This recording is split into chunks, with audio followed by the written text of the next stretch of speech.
কবরের মধ্যে জাহান্নামের আগুন একটা না দুইটা না 70 থেকে 99টা সাপ কবর এসে ভরে যাবে।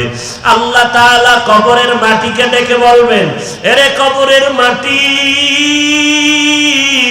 এই গুনাহগার নাফরমানকে দুই পার্শ্ব থেকে জোরে জোরে চাপ দাও। এত জোরে চাপ দিবে পাথরের হাড়গুলো চুরমার হয়ে যাবে। ওই নাফরমানের চিৎকারের আওয়াজ দুনিয়ার সবাই শুনবে, মানুষ আর জিনেরা শুনবে না। এরে নাফরমানের কবরে আযাবের খবর কুকুর দেখে, গরুয়ে দেখে, ওরা আওয়াজ পায়। এই জন্য দেখবা কবরের দিকে তাকাইয়া কুকুর অনেক সময় ঘেউ ঘেউ করে চিল্লায়, কারণ ওরা কবরের আযাব ডাইরেক্ট দেখতে পায়। ভিন্ন পশুরা কবরের আযাব দেখতে পায়। একটা বেনামাজির লাশ যখন কবরে দাফন করলো, পাশে ছিল গরুর গোয়াল ঘর। রাতের বেলা দাফন করে সবাই ঘরে চলে গেল।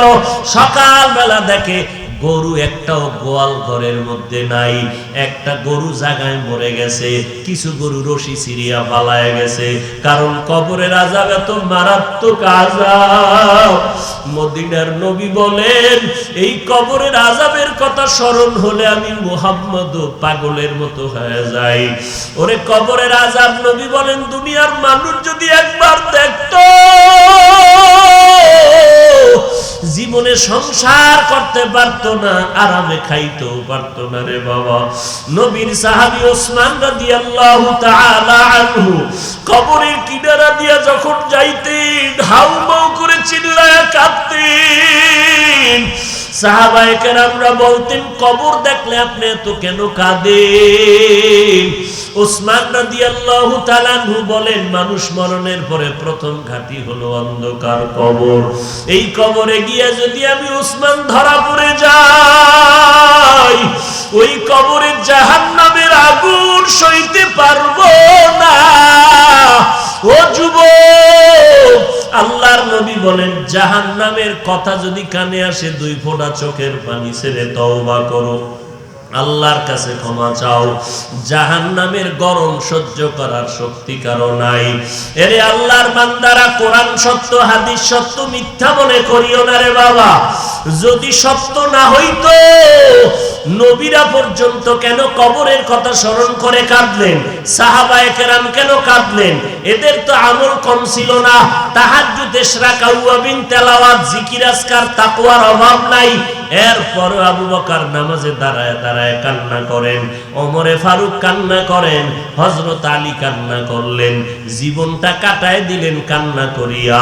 এরে আল্লাহর বান্দা, নবী বলেন, ইবকু ওয়া ইল্লাম তাবকু ফাতাবাকু, তোমরা বেশি করে কাঁদো, যদি কান্না না আসে কান্নার বাহানা করো, তাতেও সওয়াব হবে। কারণ দুনিয়ার ঘরে আগুন লেগে গেলে পানি ছাড়া যেমন ওই ঘরের আগুন নিভানো অসম্ভব, গুনার কারণে যদি কবরে জাহান্নামের আগুন জ্বলিয়া থাকে, একটু চোখ দুইটা বন্ধ করে দেখো, আমাকে সবাই মাওলানা বলিয়া কত সম্মান দিয়া চেয়ারে বসাইলো, অথচ আমল নামার দিয়ে তাকায় দেখলাম আমার মতো জাহান্নামী এই ময়দানে আর কেউ নাই। আমার গুনার কারণে দিলটা পাথরের মতো শক্ত, চোখে পানিও নাই। ওরে আল্লাহর বান্দারা, ডানে বামে যদি কান্নাওয়ালা কাউকে পাও, হাতটা বাড়াইয়া দোয়া নাও, কান্নাওয়ালার দোয়া খালি ফেরত যাবে না। ওই চোখের পানি জাহান্নামের আগুন ঠান্ডা করে দিবে। অতএব নবী বলেন, কাঁদো, যদি কান্না না আসে কান্নার বাহানা করো, তাতেও সওয়াব। আল্লাহকে মনে মনে ডাকো আর বলো, হে মালিক, এই ময়দানে কেউ জানে না আমি কত বড় গুনাহগার, আপনি জানেন। আমার মা বাবা, স্ত্রী, পরিবারের কেউ জানে না আমি কত বড় অন্যায়কারী। ও আল্লাহ, আপনি অন্যায় করার পরেও রাগ করিয়া পানি বন্ধ করেন নাই, বাতাস বন্ধ করেন নাই, খানাও বন্ধ করেন নাই। আজকে ময়দানে হাজির হয়েছি রে মাওলা, আমরা তওবা করতেছি, আর গুনাহ করব না, আর নামাজ ছাড়ব না, বেপরদায় চলব না রে আল্লাহ। আয় আল্লাহ, জবান দিয়ে মিথ্যা বলবো না, গীবত শিকায়াত করব না, আর নবীর তরিকার বাহিরে চলব না, মা বাবারে কষ্ট দিব না, ওলামায়ে কেরামের বিরুদ্ধে যাব না। দেশ ও জাতির বিরুদ্ধে ষড়যন্ত্র করব না রে আল্লাহ। গুনাহ নিয়ে কবরে যেতে চাই না। একদিন তো মরণের ডাক আসবে, কখন আসবে জানা নাই। সন্তানেরা বাবা বলে ডাকবে, জবাব দিতে পারবো না। ওই সাদা কাফনে ঢুকার আগে চাই জীবনটা যেন পবিত্র বানাইতে পারি। কারণ বেগুন গুনাহগার হইয়া বেনামাজি অবস্থায় গুনাহ নিয়ে কবরে যেতে চাই না রে আল্লাহ। ওই কবরে আযাব সহ্য করতে পারবো না। মরণটা যেন গুনাহমুক্ত অবস্থায় নামাজের হালাতে হয়, রোজার হালাতে হয়, তেলাওয়াত অবস্থায় হয়, আল্লাহর নামের জিকিরের হালাতে যেন মরণটা হয়। ও আল্লাহর বান্দারা, দিলটা নরম করে তওবা করো। আরে দুনিয়াতে কিছুই না, এখনই যদি মরিয়া যায়, স্ত্রী অন্য স্বামী নেওয়ার ফিকিরে চলিয়া যাবে। সন্তানেরা আপনরা, মরণের খবর আসলে বন্ধুটা চলিয়া যাবে, আর খবর নিবে না। আমার সন্তানেরা আমাকে বলি আমার সম্পদ নিয়ে ভাগাভাগিতে পড়িয়া যাবে। ও সন্তানেরা, ও সন্তানের বাবারা, ও পর্দার আড়ালের মা বোনেরা, দুনিয়াটা কিছুই না রে মা। দুনিয়ার রং তামাশা কিছুই না। কিসের বাড়ি গাড়ি, কিসের টাকা পয়সা, একমাত্র আমার আল্লাহই আপন। ওই মায়ের গর্ভেও দেখছি আমার আল্লাহ আপন। দুনিয়াতে হায়াতের মালিক আল্লাহ, রিজিকের মালিক আল্লাহ, ইজ্জতের মালিক আল্লাহ। আমি আল্লাহ মারিয়ামের গর্ভে ঈসা নবীরে দান করলাম, বাবা সারা সন্তান। এরে নবীর উম্মতের দল, আমি আল্লাহ গৌতম বুদ্ধের যে গোলামি করে গৌতম রেও তো আমি আল্লাহ বানাইছি। আমি আল্লাহ সব মাখলুকাত বানায় দিলাম, তোদেরকে কেউ বানায় নাই। অতএব তোরা কারো না, তোরা একমাত্র আমি আল্লাহর, আমার তোরা আমার, আর আমি আল্লাহ হলাম তোদের মালিক। তোরা আমার গোলাম, তোরা আমার বান্দা, তোরা আর কারো বান্দা না। এইটা বুঝানোর জন্য আল্লাহ বলেন, ইয়া ইবাদি, হে আমার পেয়ারা বান্দা বান্দিরা, হে আমার প্রিয় বান্দা বান্দিগণ। 2 নাম্বার বান্দা বলার কারণ, আল্লাহ কেন বান্দা আমার বান্দা বললেন? বান্দা বললেই তো বুঝা আমার আল্লাহর বান্দা। এরপরও কেন আল্লাহ বান্দা বললেন? কারণ হইল, বান্দা বলার একটা কারণ হলো, আরে প্রত্যেকটা জিনিসের সাথে আর একটা জিনিসের মিলানোর জন্য সূত্র লাগে। আর সূত্র গুনতে গেলে, দেখতে গেলে আসল একটা সূত্র থাকে, পরিচয়ের একটা সূত্র থাকে। ওস্তাদ আর ছাত্রের মধ্যে পরিচয় আছে, কি বলে উনি আমার ওস্তাদ, আমি তার ছাত্র। মা বাবার মধ্যে পরিচয় কি, ওই ব্যক্তি আমার বাবা, মা আমি তার সন্তান। আবার পীর মুরিদের মধ্যে পরিচয়, এই লোকটা আমার পীর, আমি তার মুরিদ, এটা আসল পরিচয়। অন্যান্য পরিচয় আছে। আমার ওস্তাদকে যদি জিজ্ঞাসা করা হয় আপনার পরিচয়টা কি, আমি বললাম তার নাম এই মাওলানা অমুক, বাড়ি অমুক জায়গায়, অমুক মাদ্রাসার শিক্ষক, এটাও একটা পরিচয়। আর ডাইরেক্ট যদি বলি আমার ওস্তাদ, এর দ্বারা সম্মান বাড়বে না কমে যাবে? কথা বলেন না কেন? বাড়বে। ঘুমাইতেছেন না? ভালো লাগে না? হ্যাঁ, ভালো লাগবে কি? ফজর পড়ে নাই, জোহর পড়ে নাই, আসর পড়ে নাই, মাগরিব পড়ে নাই, এশা পড়ে নাই, কি ভালো লাগবে কি? ভালোটা লাগবে কি?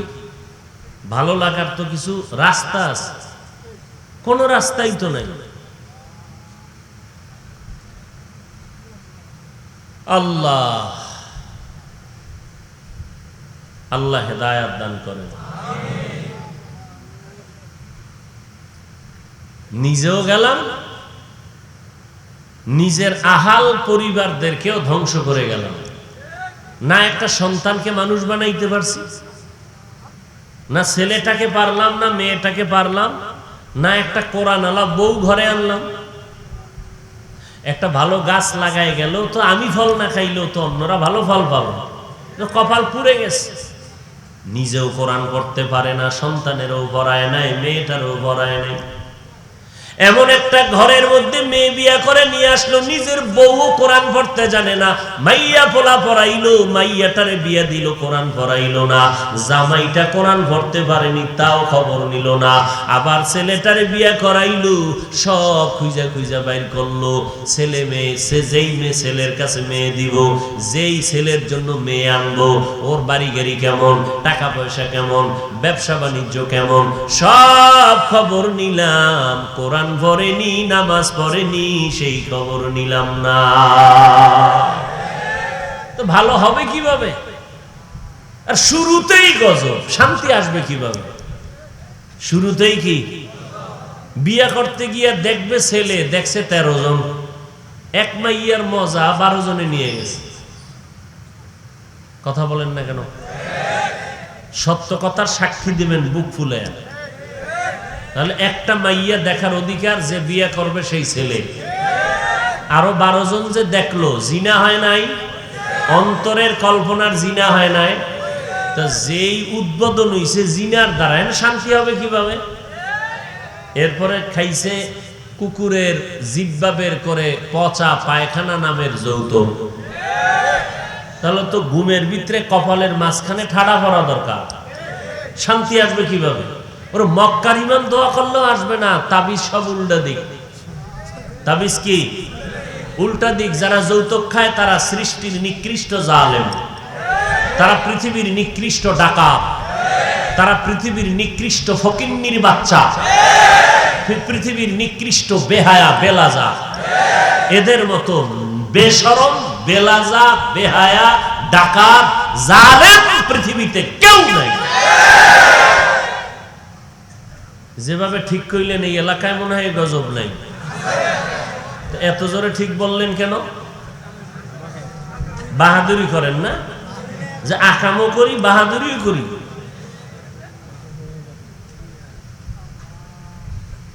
হাজী সাহেব, আপনার হজের অ্যাকশন কি? কয় বিয়ার রাত্রে টের পাইবেন আমার মাইয়ার বিয়া অমুক দিন।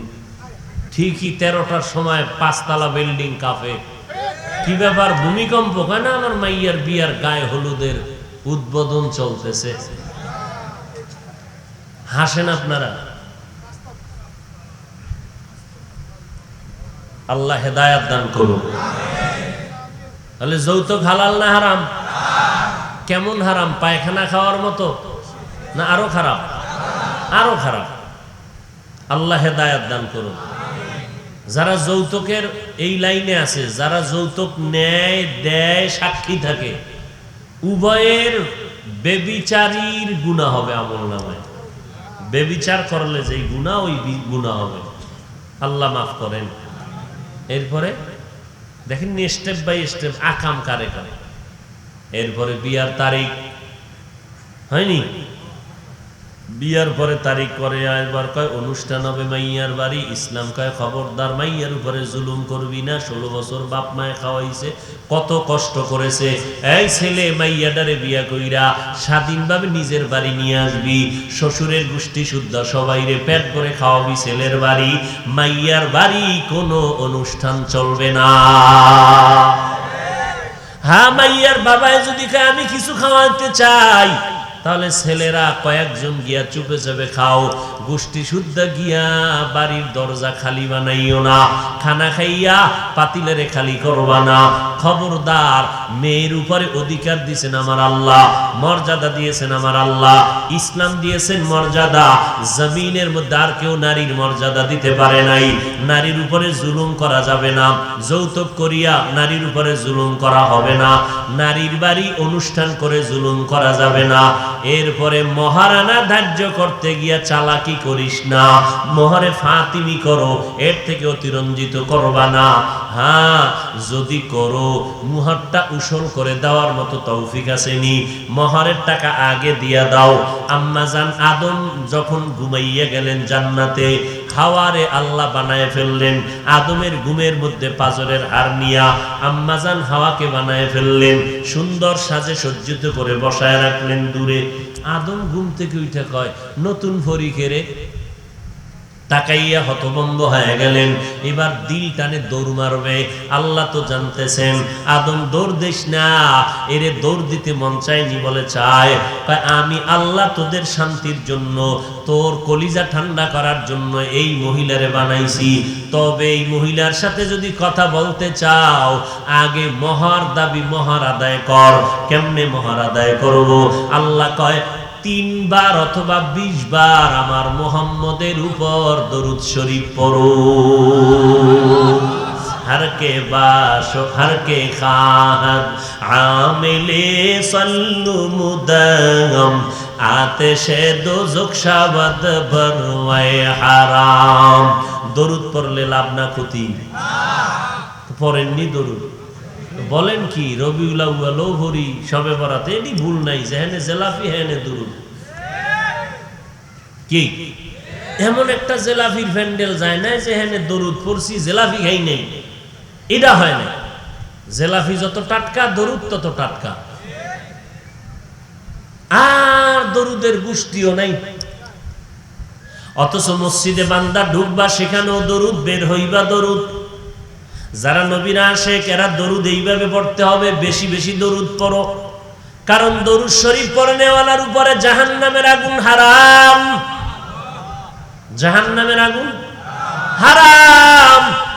কই শুধু অনুষ্ঠানে দরুদ পড়ে, অথচ মসজিদে ঢুকতেও দরুদ শরীফ, বের হইতেও দরুদ ও সালাম। বিসমিল্লাহি ওয়াসসালাতু ওয়াসসালামু আলা রাসূলিল্লাহ আল্লাহুম্মা ইফতাহ লি আবওয়াব রাহমাতিক। আছে না দরুদ সালাম? আবার যখন বের হবেন বিসমিল্লাহি ওয়াসসালাতু ওয়াসসালামু আলা রাসূলিল্লাহ আল্লাহুম্মা ইন্নী আসআলুকা মিন ফাদলিক। সব সময় দরুদ শরীফ পড়ো, হাঁটতেছো দরুদ পড়ো। সাল্লাল্লাহু আলাইহি ওয়া আলিহি ওয়া সাল্লাম, সাল্লাল্লাহু আলাইহি ওয়া আলিহি ওয়া সাল্লাম, সাল্লাল্লাহু আলাইহি ওয়া আলিহি ওয়া সাল্লাম। নবী জানায় দেয় উম্মতেরা একবার দরুদ পড়বা 10টা গুনাহ মাফ হবে, 10টা নেক আমল নামায় যোগ হবে। আল্লাহর দরবারে তোমার মর্যাদা 10 গুণ বেড়ে যাবে। हर के बाशत आमेले सल्लु मुदगम आतिशे दोज़ख शावद बरवाए हाराम। কমপক্ষে দৈনিক 100 বার, ওলামায়ে কেরাম কয় না কমপক্ষে 300 বার দরুদ শরীফ পড়বা। সাল্লাল্লাহু আলাইহি ওয়া আলিহি ওয়া সাল্লাম 300 বার দরুদ পড়বা। নবীর উপরে যত বেশি পারো দরুদ পড়ো। বসে আছো, হাত কাজ করে, পা কাজ করে, জিহ্বার তো কোনো কাজ নাই। জিহ্বার একটা কাজ হয়তো মাওলার জিকির করো, নবীর উপরে দরুদ পড়ো। যত পড়বা মদিনা ওয়ালার রুহানি ফায়জ ও বারাকাত তত পেয়ে যাইবা। আছে দরুদ? অনুষ্ঠান ছাড়া দরুদ নাই। এই যারা নবীর জন্য এত পাগল, জিজ্ঞেন তো মসজিদে ঢুকতে দরুদ কেমনে পড়ে, বের হইতে রসুলের উপরে দরুদ সালাম কেমনে পড়ে। আল্লাহ বুঝার আমল করার তৌফিক দান করেন। ভাইরা আমার, তাহলে প্রত্যেকের সাথে মা বাবার সাথে সন্তানের পরিচয় আছে অনেক লাইনের। এর মধ্যে আসলে একটা পরিচয়, যেই পরিচয়ের দ্বারা মান বাড়ে সেটা হলো ডাইরেক্ট আমার বাবা, আমার বাবার সন্তান আমি। আমি যদি বলি আমার ছেলে, সম্মান বেড়ে গেল। সন্তান যদি বলে আমার বাবা, সম্মান বেড়ে গেল। ঠিক আল্লাহ বলেন এরা কারা? বলে এরা হলো মাখলুক। এরা এই জাতি মুসলমান, ঈমানওয়ালা, মুহাম্মদের উম্মত, অমুক দলের লোক, চরমনাইওয়ালারা, এরা এই দলের মানুষ। এরা মানুষ তাবলীগওয়ালা, এরা মানুষ দেওবন্দিওয়ালা। আল্লাহ কয় সব পরিচয় বাদ। আল্লাহর সাথে বান্দার ডাইরেক্ট পরিচয় হলো তোমরা আমার গোলাম, আমি আল্লাহ তোমাদের মালিক। এইটা হলো আসল পরিচয়। এই জন্য আসল একজন ব্যক্তি জমিনের মধ্যে আল্লাহ দিলেন, যাকে বলে মাখলুকতের মধ্যে শ্রেষ্ঠ, মুহাম্মদুর রাসূলুল্লাহ সাল্লাল্লাহু আলাইহি ওয়া আলিহি ওয়াসাল্লাম। আল্লাহ তাআলা নবীর জন্য জীবনের মধ্যে 63 বছর হায়াতে 2টা সফর করাইলেন আমার নবীর দ্বারা। একটা সফর নবীর কষ্টের সফর, মক্কা থেকে মদিনায় হিজরতের সফর, কান্নার সফর। আর একটা সফর হলো আনন্দের সফর, সেটা হলো মক্কা নগরীর থেকে আল্লাহর বাড়ি পর্যন্ত। কটা সফর? এই মেয়েরা খারাপ লাগে মোনাজাত দিয়ে দিব? হ্যাঁ, এই জাতি কোন বয়ান করলে লাইনে আসবে বুঝার কোনো উপায় নাই। হ্যাঁ, বয়ান শুনবে কি? একদল মোবাইল নিয়ে ব্যস্ত, এর কপাল খারাপ। আর একদল যাও শুনবে বয়ে বয়ে টেনশনই আছে, হুজুর কোন লাইনে বয়ান করে দেয়, ও লাইন খুঁজতেছে। বয়ান শুনবে কসু, ও লাইন খুঁজতেছে। দেখে যে মৌদুদি আমগো মৌদুদির লাইনে করেনি, নাকি কাদিয়ানির লাইনে করে, না তাবলিগের লাইনে করে, না চরমনাইর লাইনে করে। আর লাইন কি? ও আহমক নির্বোধ, লাইন তো একটা, আল্লাহ এবং রসুল। কি? কোরআন আর হাদিস। আবার লাইন কি? তোমার লাইন আলাদা হতে পারে, ইসলামের লাইন কোনো আলাদা নেই। কথা ঠিক না? বই এবার লাইন খুঁজে কয় এখন লাইনটা বুঝবো কেমন? টুপিটার সাইজ আগে দেখি, ব্যাস। টুপি দিয়া এবার বক্তা আলাদা করে বলেছে। একটা টুপিকে কেন্দ্র করে দল আলাদা, তোমার টুপি আলাদা, আমার টুপি আলাদা, তুমিও আলাদা হুজুর, আমিও আলাদা হুজুর। এরকম আছে না নাই? অথচ টুপি কার সুন্নাত বলেন? কই সেই সুন্নতটা মানবেন? এখানে আবার দলাদলি কেন? টুপি পরবা, পাঁচকল্লি বুঝি না, লাম্বা বুঝি না, কিস্তি বুঝি না, মদিনা ওয়ালার সুন্নাত টুপি পরো। এ যদি তাল গাছ দিয়ে বানাও পরো। কি পরা লাগবে? টুপি। তাল গাছ দিয়ে বানায় পরো, না হয় প্লাস্টিক বানায় পরো, টুপি পরা লাগবে। যেটারে সবাই টুপি কয় এরকম একটা টুপি পরো। কথা বুঝেন না? মানুষ যেটাকে টুপি বলে সচরাচর, এটা মাথায় পড়ো, অন্য কিছু না। যেটিরে মানুষ টুপি বলে না, এডি না, টুপি পরো, রসুলের সুন্নাত। দাড়িটা লম্বা করো, রসুলের আদর্শ। নবী কইছে লম্বা করো, তুমি হওয়ার আগে চিন্তা করো কতটুকু না, কতটুকু না। নবী কইছে লম্বা করো, এনে আবার তোমার তো টেনশন কি? লম্বা হইতে হইতে যদি বেদিশা হয়ে যাও, তখন ফতোয়া নাও মুফতি সাহেবের থেকে, কি করা যায়। মওদুদি সাহেব ফতুয়া দিবে, বেরাসের মতো রাখলেই চলবে। আর মদিনার ইসলাম ফতুয়া দিবে কমপক্ষে 1 মুষ্টি, এর কম নয়। কথা বুঝেননি? আমরা মওদুদিরটা মানবো না মদিনারটা মানবো? কি বর্তমান নবযুগের নবজ্ঞানী শিক্ষিত সমাজরা এখন তো মদিনার ইসলাম মানতে ভাল লাগে না, এটা ওল্ড মডেল, নিউ দরকার। এই পুরান ইসলাম এটা হবে না, নিউ দরকার, আপডেট। কেমন আপডেট? বলে কোরআন শরীফ বিনা ওযুতে ধরলেও সমস্যা নেই। এই যে একটা আপডেট হইল। আর কি আপডেট? কয় মহিলাদেরকে মসজিদে ঢুকাও। কেন? কয় আগে মুক্তাদি পরে ইমাম হবো, আগে এক জামাতে পুরুষের সাথে নামাজ পড়ো, মহিলারা ঘরে কেন? আসো তোমরা বাইরে আসো। কেন? কয় মদিনার নবীর সময় মহিলারা গিয়া ঈদগায় গিয়া একই জামাতে নবীর বয়ান শুনছে, নামাজ পড়ছে। বাস দলিল লয়ে গেছে। কই? Direct Medina. এখানে স্বার্থ আছে, সেই জন্য মদিনা গেছে। আর যখন দাড়ির বেলা এখানে স্বার্থ, মদিনারটা চলে না, এই গেছে মওদুদির দ্বারে। মওদুদি কইছে বেরাসের মতো রাখলে বাস, মানে মদিনা বাদ। আবার এখন মহিলাকে স্বার্থের টানে নামাইলে খুব মজা পায়। মহিলারা রাস্তায় হাঁটবে, মসজিদে আসবে, অমুকের বউ কেমন, লম্বা না বাটি, মোটা না কাটন, এটা দেখলে একটা মজা আছে আলাদা, তাহলে এটা তো দেখা যাবে। হাফিজুর রহমান সাহেবের বউরে তো আর দেখি না কেমন, তো বাইরে নামাইলে তো একটু সাইজ টাইজ দেখা যাবে। এরকম আছে না নাই? মদিনার নবী কয় মহিলারা মসজিদে নামাজ পড়বা, খবরদার বাইরে নামবা না।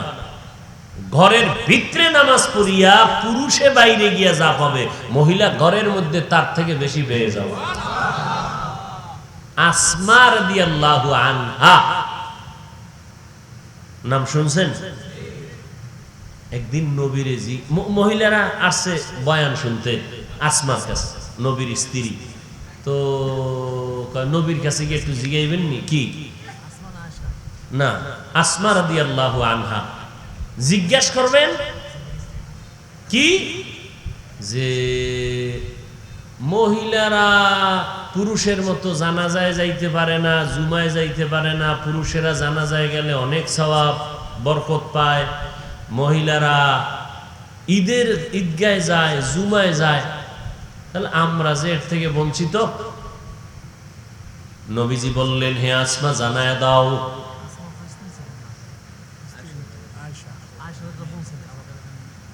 ও নাম আসমা, রসুলের আবু বকর রাদিয়াল্লাহু আনহুর মেয়ে, আয়েশা রাদিয়াল্লাহু আনহার বোন আসমা বিনতে আবু বকর। তো নবী বললেন, আসমা জানায় দাও যে পুরুষেরা বাহিরে গিয়া যেই পরিমাণ সওয়াব শহীদ হয়ে যায় যুদ্ধের ময়দানে। নবীজি একটা একটা বললেন, এই নারীরা, তোমাদের কি শহীদি মরণ ভাল লাগে? বলে অনেক, বিনা হিসাবে জান্নাত। কথা শুনো, যেই মহিলা বাচ্চা গর্ভে নিয়া আল্লাহ না করুন প্রসব বেদনায় মরে যাবে, আল্লাহ তাকে বিনা হিসাবে শহীদি মরণ দান করবে। তাহলে মহিলাদের জানাজায় যাওয়া লাগবে? বলেন, আপনাদের ধারণা কি লাগবে? কেন? পুরুষ যাবে, মহিলারাও জানাজায় যাবে। নবী বললেন, ওই ঘরের মধ্যে থেকে মহিলারা সব সওয়াব পাবে। তাহলে এতে মহিলার মর্যাদা কি কমলো না বাড়লো? আমরা বুঝি না।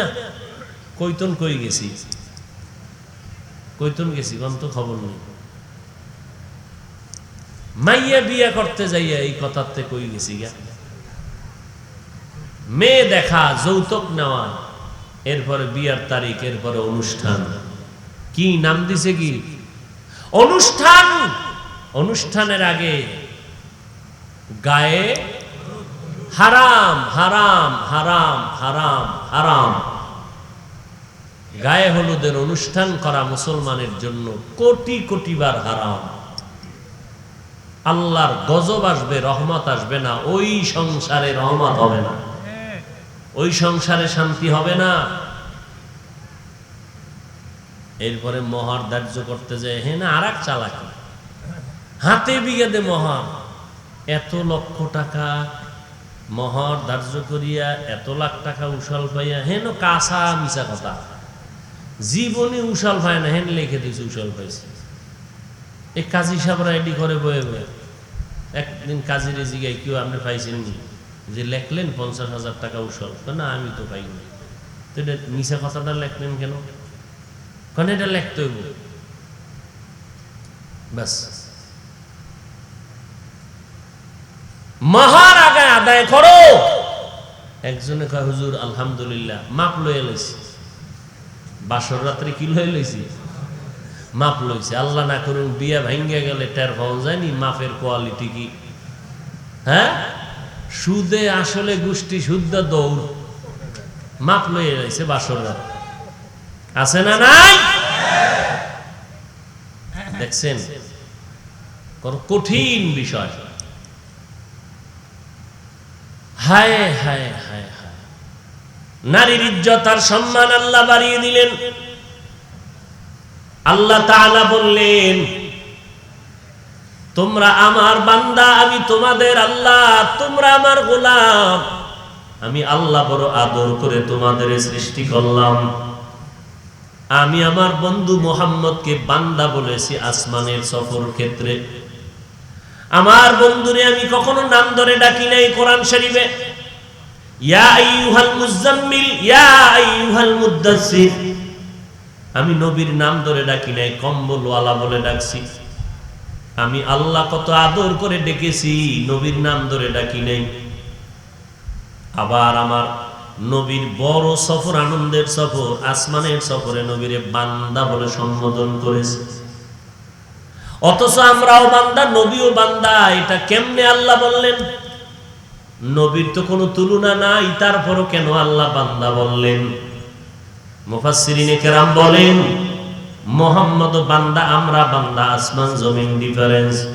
তবে নবীকে বান্দা বলার একটা কারণ, আল্লাহর সাথে বান্দার মূল সম্পর্ক হলো আমরা তার বান্দা, তিনি হলেন আমাদের মালিক।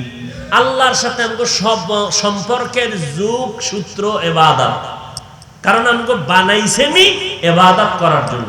আর ইবাদত যিনি করে তাকে বলে আবেদ অথবা আব্দ, যার ইবাদত করে তাকে বলে মাবুদ। মাবুদকে আর আব্দ কারা? আমরা বান্দা। যেটাকে বলি বান্দা আরবিতে এটাকে বলে আব্দ। আল্লাহ কয় আমার নবীর আমি আব্দ বলছি কেন? আমার নবী সৃষ্টির শ্রেষ্ঠ ইবাদত করনেওয়ালা। আমার নবীর থেকে বেশি ইবাদত করনেওয়ালা কেউ আছে? আমার নবী সারা রাত নামাজ পড়ে পড়ে পা মোবারক ফুলায় ফেলতেন।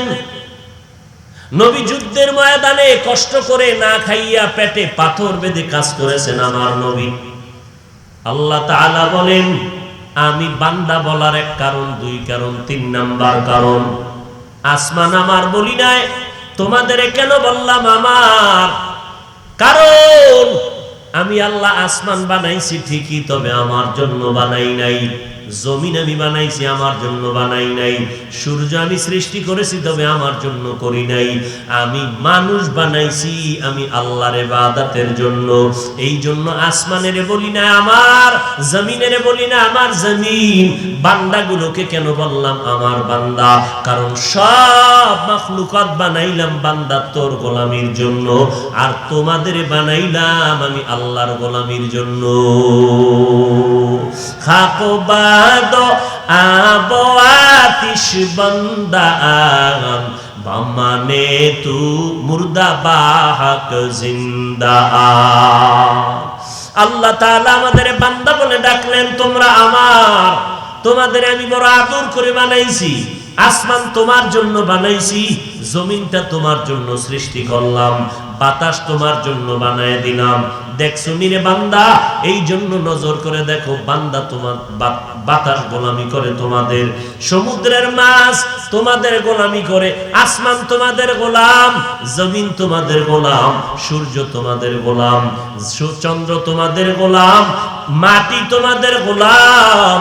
আল্লাহ পাক রব্বুল আলামিন বলেন তোমরাই শুধু আমি আল্লাহ পাকের গোলাম, তোমরা আমার গোলামি করবা। আজকে শয়তানের ধোকায় পড়িয়া আমার গোলামিটা বাদ দিয়া যারা অন্য রাস্তায় দৌড়াও, গুনাহ করে করে করে করে শয়তানের ওয়াসওয়াসায় নিজের হাতটাকে নাপাক করে ফেলেছো, জিহ্বাটারে নাপাক করে ফেলেছো, চোখ দুইটা নাপাক, দুইটা কান গীবত শুনতে শুনতে নাপাক, অন্যের দোষ বারবার মোবাইল লাগায় কানে শুনি, গান শুনে শুনে কানটারে নাপাক করে ফেললাম। এরে বান্দা, নাপাক বন্ধু নিয়ে নাকটাকে নাপাক করে ফেললাম, মিথ্যা কথা বলে বলে জিহ্বাটারে নাপাক করে ফেললাম, অন্যের দোষ চর্চা করে নিজের জীবনটাকে নষ্ট করে ফেললাম। আল্লাহ বলেন এত পরিমাণ গুনাহ যারা করছো, আমি আল্লাহ বড় আদর করে তোরে বানাইছি। আসমানটা তোর জন্য বানাইছি, জমিনটা তোমার জন্য বানাইছি। এমনেই না, তোমারে আমি ইবাদত করার জন্য বানাইলাম। আমার ইবাদতের লাইনটা সারিয়া কই যাও? কোথায় যাবি রে বান্দা? আমি তো জানি, ঠিকানা তো তুই জানো না। যতই আমারে ভাগি আমার দরজা সারিয়া যেদিকে যাবি, জাহান্নাম ছাড়া আর কোনো দরওয়াজা নাই। ওই জাহান্নামের দিকে আগাইস না, কারণ একটা সেকেন্ডের জন্য জাহান্নামের আযাব সহ্য করতে পারবি না। আমি আল্লাহ জানি, কারণ আমি তোরে বানাইছি, তুই কি পরিমাণ তাপমাত্রা সহ্য করতে করতে পারবি আমি আল্লাহ জানি। জমিনের মধ্যে 9,30,00,000 মাইল উপরে সূর্য, দিনের বেলা ছিল, রাতের বেলা নাই, এরপরও সূর্যের গরম রাতের বেলা লাগতেছে, সহ্য করতে পারি না। ফ্যানের বাতাসেও শরীর ঠান্ডা বানায় না। আল্লাহ কয় সূর্যটা মাথার উপরে যেদিন নেমে আসবে, সূর্যের গরমে জমিনটা পুড়ে হবে তামা। সব নাফরমান গুনাহগার গুলোর মাথার মগজগুলো ভাতের মারের মতো ঘুরতে থাকবে, চামড়াগুলো খসে খসে পড়ে যাবে, পায়খানার রাস্তা দিয়ে পেটের নাড়ি বুড়িগুলো পড়ে যাবে। এরে বান্দা, একটা সেকেন্ডের গরম সহ্য করার শক্তি তোমার নাই। এই জন্য আমি বড় আদর করে বানাইয়া বারবার ডাকি, বারবার অন্যায় করো, বারবার ডাকি। ফজরের সময় ডাকলাম আসসালাতু খায়রুম মিনান নাওম, নামাজ ঘুমের চেয়ে ভালো আসলি না। আমি আল্লাহ রাগ করিয়া তোর খানা বন্ধ করি নাই, তুই ঘুম থেকে উঠছো, আমি আল্লাহ তোর উপরে রাগ করি নাই। আবার জোহরের সময় ডাকলাম আয়, জোহরের সময় তুই হাজিরা দিলি না। আবার মাগরিব আসরে ডাকলাম আসলি না। আমি আল্লাহ পাক বারবার ডাকতে থাকি, ভোর রাত্রে ডাকতে থাকি, ও বান্দা গুনাহ করছো, আমি আল্লাহর রহমতের দরজা খুলে ডাকলাম, তওবা করে নাও। তওবার মতো যদি তওবা করতে পারো, আমি আল্লাহ তোমার জিন্দেগীর সব গুনাহগুলো মাফ করে দিব। কত বড় বড় বড় বড় বেঈমানেরা পাপের পাহাড় তৈরি করার পর আমি আল্লাহর কাছে তওবা করছে, আমি আল্লাহ ক্ষমা করে দিয়েছি। এক আল্লাহর বান্দা 100 ব্যক্তিকে জবাই করছে ডাইরেক্ট, আমি আল্লাহর দরবারে তওবার দরজায় ফিরে আসছে, আমি আল্লাহ তার জীবনের সব গুনাহগুলো মাফ করে দিয়েছি। দারে দুনিয়া না হাসান আতিনা ফি দারে উকবা না হাসান ইয়া গিয়াসাল মুস্তাগীসিন ইহদিনা লাফতিখারা বিল উলুমি ওয়াল গিনা। আল্লাহর দরবারে গুনাহ থেকে তওবা করো। কয়দিন আর দুনিয়ার বাহাদুরি করবারে গোলাম। এই চোখের সামনে কত বন্ধু কত বান্ধব চলে গেল, কত আপনজন কবরে লাশ হইয়া গেল, এখন অনেকের নামও পর্যন্ত অন্তরে স্মরণে নাই। ও আল্লাহর বান্দারা, যতই বাহাদুরি করি না কেন, এই বাহাদুরির মেয়াদ কত? বলে চোখ দুইটা যতদিন খোলা আছে, যেদিন চক্ষু দুইটা বন্ধ হয়ে যাবে, জবানে তালা লেগে যাবে, তখন আমার সন্তানেরা আমাকে আব্বা আব্বা বলে ডাকবে, আমার জবানের মধ্যে কোনো আওয়াজ হবে না। মসজিদের খাটি আমার বাড়ির দরজায় এসে হাজির হয়ে যাবে। যাদেরকে আমি আপন মনে করলাম আমার কলিজা, এরা বলবে তাড়াতাড়ি ঘর থেকে লাশটাকে নামাও, তাড়াতাড়ি লাশটা ঘর থেকে নামায় দাও, ঘরের মধ্যে লাশ আমরা পাহারা দিতে পারবো না। একদল যাবে তাড়াতাড়ি গরম পানি কর, চিরবিদায়ের গোসলটা আজকে দিয়া দেওয়া হবে। একদল দৌড়াবে বাঁশবাগানে কবর খনন করার জন্য, একদল যাবে বাজারে কাপড় আনার জন্য, আমার গায়ের গেঞ্জিটা পর্যন্ত বেলেট দিয়া কেটে কেটে রেখে দিবে। এই চিরবিদায়ের গোসল করাইয়া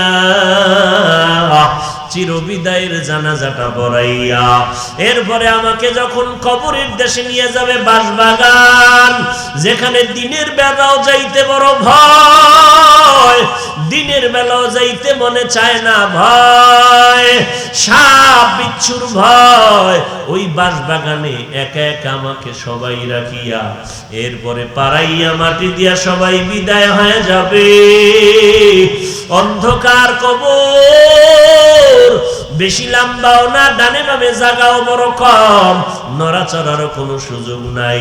নবী বলেন 2 জন ফেরেশতা কবরে এসে হাজির হয়ে যাবে 3টা প্রশ্ন করার জন্য।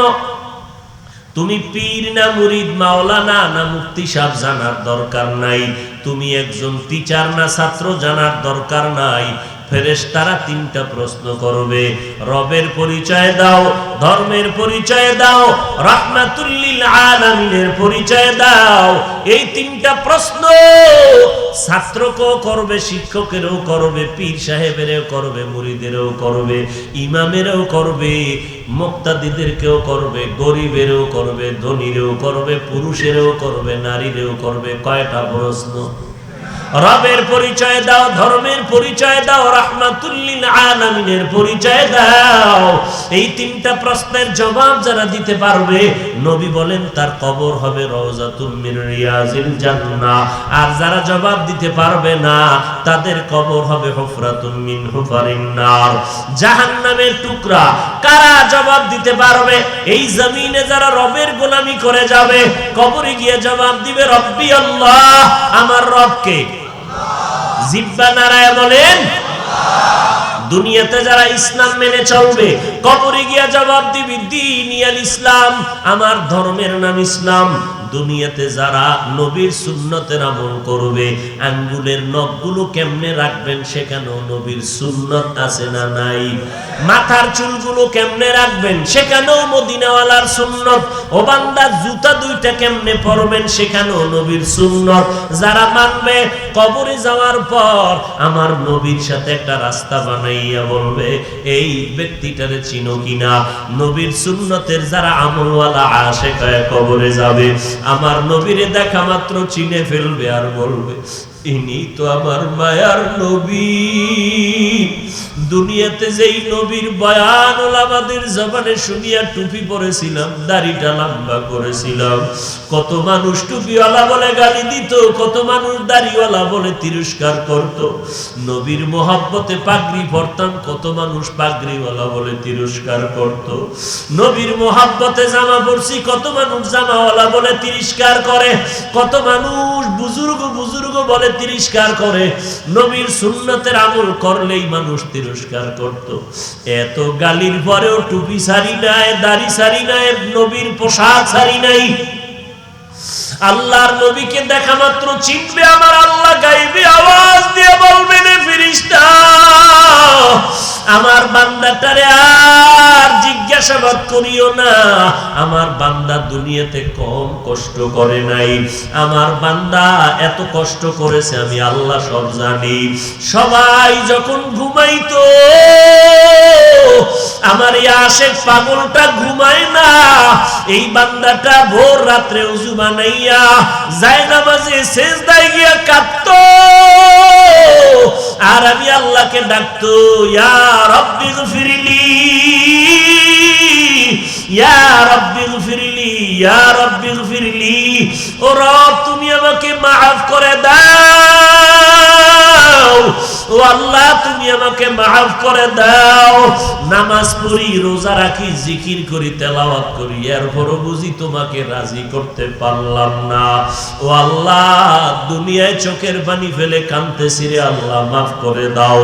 দুনিয়ার কান্না কিছুই না, কবরে গিয়ে আযাব সইতে পারবো না।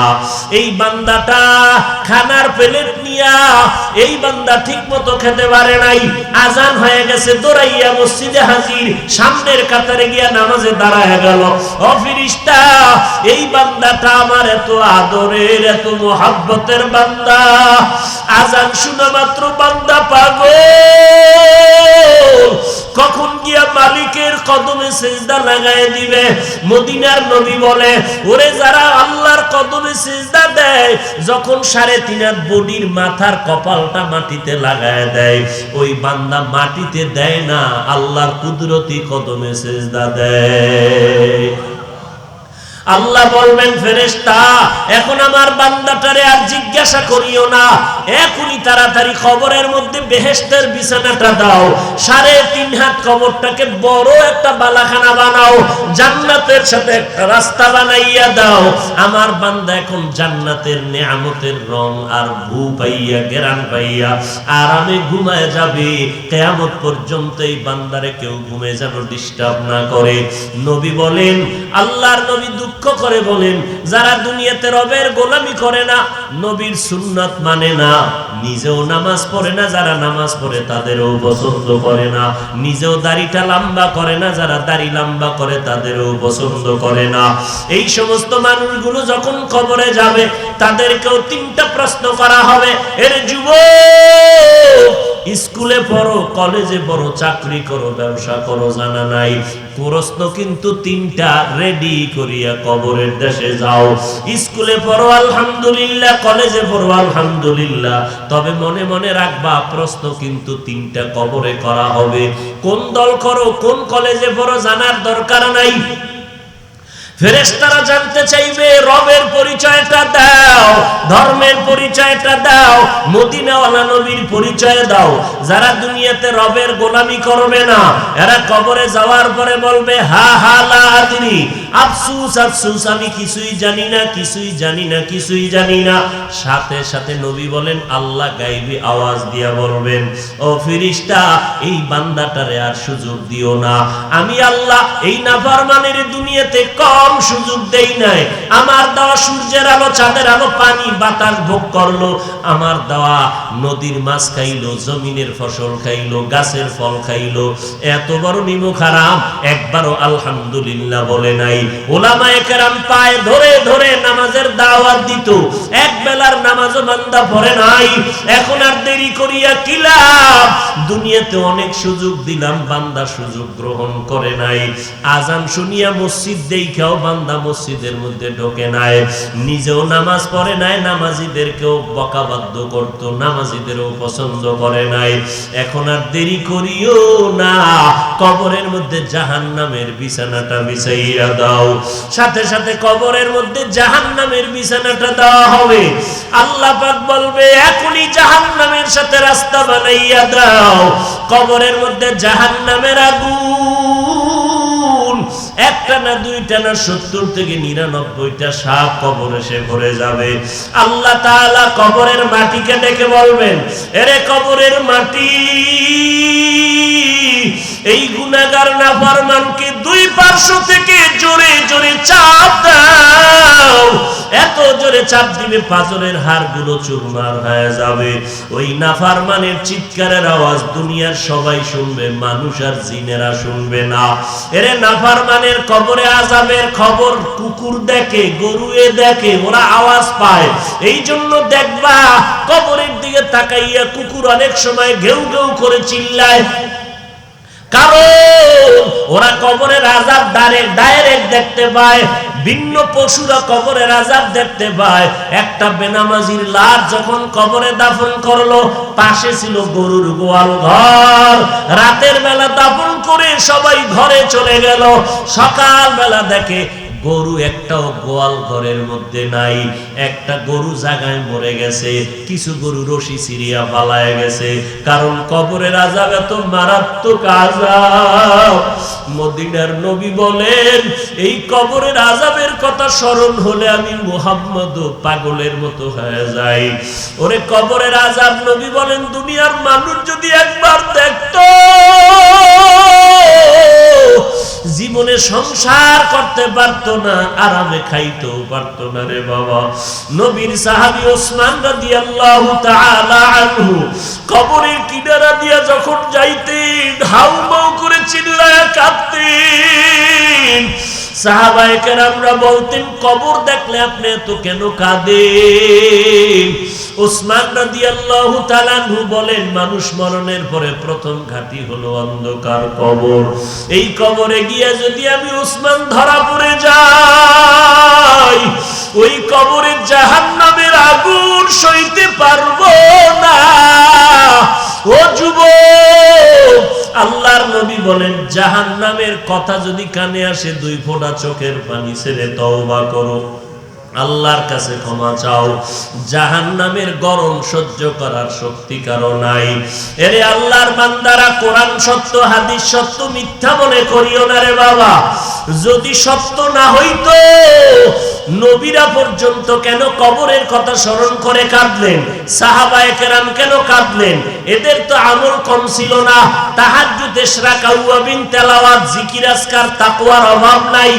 এরপর আবু বকর নামাজে দাঁড়ায় দাঁড়ায় কান্না করেন, ওমরে ফারুক কান্না করেন, হযরত আলী কান্না করলেন, জীবনটা কাটায় দিলেন কান্না করিয়া। এরে আল্লাহর বান্দা, নবী বলেন ইবকু ওয়া ইল্লাম তাবকু ফাতাবাকু, তোমরা বেশি করে কাঁদো, যদি কান্না না আসে কান্নার বাহানা করো, তাতেও সওয়াব হবে। কারণ দুনিয়ার ঘরে আগুন লেগে গেলে পানি ছাড়া যেমন ওই ঘরের আগুন নিভানো অসম্ভব, গুনার কারণে যদি কবরে জাহান্নামের আগুন জ্বলিয়া থাকে, একটু চোখ দুইটা বন্ধ করে দেখো, আমাকে সবাই মাওলানা বলিয়া কত সম্মান দিয়ে চেয়ারে বসাইলো, অথচ আমল নামার দিয়ে তাকায় দেখলাম আমার মতো জাহান্নামী এই ময়দানে আর কেউ নাই। আমার গুনার কারণে দিলটা পাথরের মতো শক্ত, চোখে পানিও নাই। ওরে আল্লাহর বান্দারা, ডানে বামে যদি কান্নাওয়ালা কাউকে পাও, হাতটা বাড়াইয়া দোয়া নাও, কান্নাওয়ালার দোয়া খালি ফেরত যাবে না। ওই চোখের পানি জাহান্নামের আগুন ঠান্ডা করে দিবে। অতএব নবী বলেন, কাঁদো, যদি কান্না না আসে কান্নার বাহানা করো, তাতেও সওয়াব।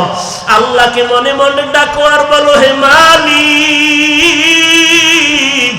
এই ময়দানে কেউ জানে না আমি কত বড় গুনাহগার, আপনি জানেন। আমার মা বাবা স্ত্রী পরিবারের কেউ জানে না আমি কত বড় অন্যায়কারী। ও আল্লাহ, আপনি অন্যায় করার পরেও রাগ করিয়া পানি বন্ধ করেন নাই, বাতাস বন্ধ করেন নাই, খানাও বন্ধ করেন নাই।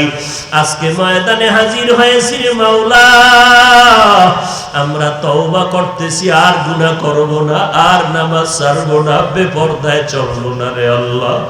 আয় আল্লাহ, জবান দিয়ে মিথ্যা বলবো না, গীবত শিকায়াত করব না, আর নবীর তরিকার বাহিরে চলব না, মা বাবারে কষ্ট দিব না, ওলামায়ে কেরামের বিরুদ্ধে যাব না, দেশ ও জাতির বিরুদ্ধে ষড়যন্ত্র করব না রে আল্লাহ।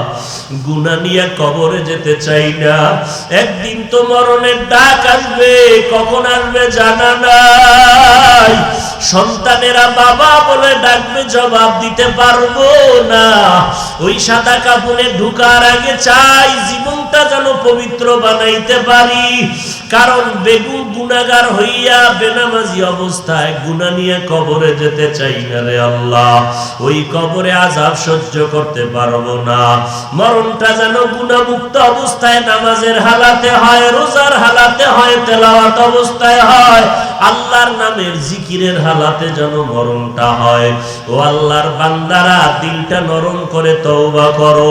আরে দুনিয়াতে কিছুই না, এখনই যদি মরিয়া যায়, স্ত্রী অন্য স্বামী নেওয়ার ফিকিরে চলিয়া যাবে, সন্তানেরা আপনরা মরণের খবর আসলে বন্ধুটা চলিয়া যাবে, আর খবর নিবে না।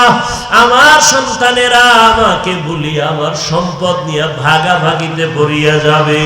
ও সন্তানেরা, ও সন্তানের বাবারা, ও পর্দার আড়ালের মা বোনেরা, দুনিয়াটা কিছুই না রে মা, দুনিয়ার রং তামাশা কিছুই না। কিসের বাড়ি গাড়ি, কিসের টাকা পয়সা, একমাত্র আমার আল্লাহই আপন। ওই মায়ের গর্ভেও দেখছি আমার আল্লাহ আপন। দুনিয়াতে হায়াতের মালিক আল্লাহ, রিজিকের মালিক আল্লাহ, ইজ্জতের মালিক আল্লাহ। আবার যেদিন মরণ হয়ে যাবে, ওই অন্ধকার কবরে আমার আপন কেউ যাবে না। ওই কবরে আমার একমাত্র থাকবে আপন আমার আল্লাহ। অন্তর যদি ভালো থাকে, এখনো যদি আল্লাহর মোহাব্বত থাকে, তওবা করে মাথা নত করো, 2 ফোঁটা চোখের পানি ছাড়ো, আর আল্লাহর কাছে ক্ষমা চাওয়ার অন্তর দিয়া বলো, আল্লাহ গো, আর নামাজ ছাড়বো না, বেপরদায় চলবো না, নবীর তরিকার বাহিরে চলবো না, আর হারাম খাবো না, আর ওলামাদের বিরুদ্ধে যাব না, আর মা বাবারে কষ্ট দিব না। এই ময়দানে এমন আল্লাহর আশেক পাগলেরা আছেন যাদের মা নাই, বাবাও নাই। এই মহামারী করোনায় অনেকে মা হারাইয়া অনেক অসহায়ের মতো কান্না করে, অনেকে বাবাকে হারাইয়া এতিমের মতো কান্না করে, অনেকে বাবা বাবা বলিয়া যখন ডাক দেয়, যার বাবা নাই তার কলিজাটা ভেঙে যায়। আরে আমার বাবায় তো এমন কোন রাত নাই টেলিফোন করে খবর নেয় নাই, এমন একটা রাত নাই যে মা টেলিফোনে খবর নেয় নাই। রাতের বেলা অসুস্থ বিছানায় পড়িয়াছিলাম, আমার আত্মীয়, আমার সন্তান, আমার স্ত্রী পর্যন্ত ঘুমায় যাইত, কিন্তু গভীর রাত্রে দেখতাম আমার মা ঘুমায় না। ওই অসুস্থ গভীর রাতে আমার মা সারা রাত বসে আমাকে পাহারা দিয়েছে। ও নিষ্ঠুর সন্তান, ওই বাবারে কেমন করে ভুলে গেছো, মাকে কেমন করে ভুলে গেছো।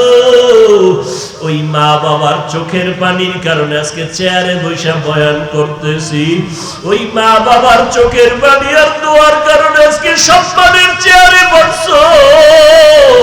টাকার মালিক, বাড়ি গাড়ির মালিক, আজকে ওই মাকে যারা ভুলিয়ে গেছো, বাবাকে ভুলে গেছো। ওরে মা বাবারে যদি হাতের কাছে পাও, ওরে যার মা বাবা কবরে গেছে তারা আল্লাহর কাছে কান্না করে ওই মা বাবার জন্য সূরা ফাতিহা, সূরা ইখলাস, দরুদ শরীফ পড়ে দোয়া করিও। আর যার মা বাবা বেঁচে আছে এখনই যদি পারো বাড়িতে গিয়া মাকে বলিও, মা এই জীবনে তোমারে কত কষ্ট দিয়েছি, আজকে তুমি আমার মাথায় হাত দিয়া দোয়া করে দাও। যত মাঠে কান্না দেখলাম মা, অনেকে আমার ডানে বামে মোনাজাত দিয়ে কাঁদছে, আমার চোখে পানি আসে না কেন? মনে হয় আমার গুনার কারণে আল্লাহ বেজার। মা তুমি একটু মাথায় হাত দিয়া দোয়া করে দাও। মা যদি মাথায় হাত দিয়া দোয়া করে দেয়, সাথে সাথে আরশে আজিমে দোয়া কবুল হয়ে যাবে। ও সন্তান, ওই মাকে আর কষ্ট দিও না। ওরে যার বাবা বেঁচে আছে বাবার কাছে গিয়া ক্ষমা চাইও। এই ময়দানেও যদি বাবা থাকে বাবার কাছে গিয়া মাপ চাও। বাবায় যদি মাথায় হাত দিয়া দোয়া করিয়া দেয়, সাথে সাথে ওই বাবার দোয়ার শাজিমে কবুল হয়ে যাবে।